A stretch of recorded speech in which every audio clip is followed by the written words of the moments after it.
Kuali besar tanah liat ini ternyata adalah perangkap ikan.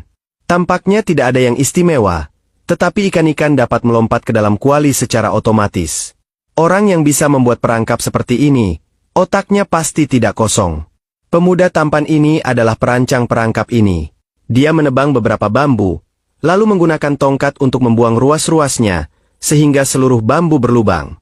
Anda mungkin tidak tahu apa gunanya dia melakukan ini, tetapi setelah Anda melihat seluruh proses pembuatannya, Anda akan tahu betapa pintarnya pemuda ini.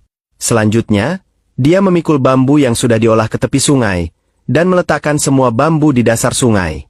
Agar bambu tidak hanyut oleh arus, dia menindihnya dengan batu. Segera setelah itu, pemuda ini memanfaatkan bahan-bahan yang ada di tempat itu, mengambil 20 buah batu di sungai, dan menumpuk dinding batu melingkari bambu. Kemudian, pemuda ini menggali lumpur dan pasir di tepi sungai dan meletakkannya di dinding batu. Proses ini memakan waktu 1 jam penuh untuk menggali lumpur dan pasir yang dibutuhkan. Dia bahkan tidak sempat minum air, dan membawa setumpuk tanah lagi. Dan itu belum cukup. Dia menambahkan sedikit abu tanaman dan mencampurkannya bersama. Setelah diaduk rata, jadilah semen buatan sendiri. Kemudian pemuda ini menggunakan semen yang sudah dicampur untuk membangun perangkap.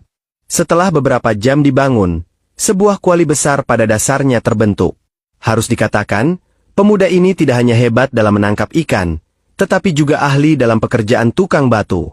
Agar bisa menangkap ikan dengan lancar, pemuda ini menggosok kuali besar ini dengan hati-hati. Tak lama kemudian, sebuah kuali besar yang halus dan rata telah dibangun. Bambu di bawah ternyata digunakan untuk mengalirkan air. Lalu bagaimana kuali besar ini bisa menangkap ikan? Selanjutnya adalah langkah paling penting dari perangkap ini. Pemuda ini memindahkan 1280 buah batu, dan menumpuk dinding penahan air di sungai.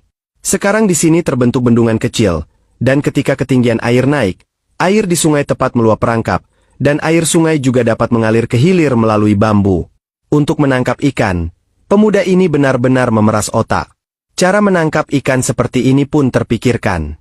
Terakhir, pemuda ini juga memasang jaring bambu, dan perangkap ini pun selesai dibuat. Sisanya diserahkan kepada waktu. Setengah jam kemudian, terlihat ada ikan yang melompat ke dalam perangkap, dan seolah-olah sudah terpola, satu demi satu melompat masuk. Apa yang sebenarnya terjadi? Tidak sampai 10 menit, sekitar 10 ekor ikan masuk ke dalam perangkap. Pemuda ini sangat senang, dan segera mengambil alat untuk menjaring semua ikan di dalam perangkap. Dengan adanya perangkap ini, dia akan memiliki ikan yang tak ada habisnya untuk dimakan.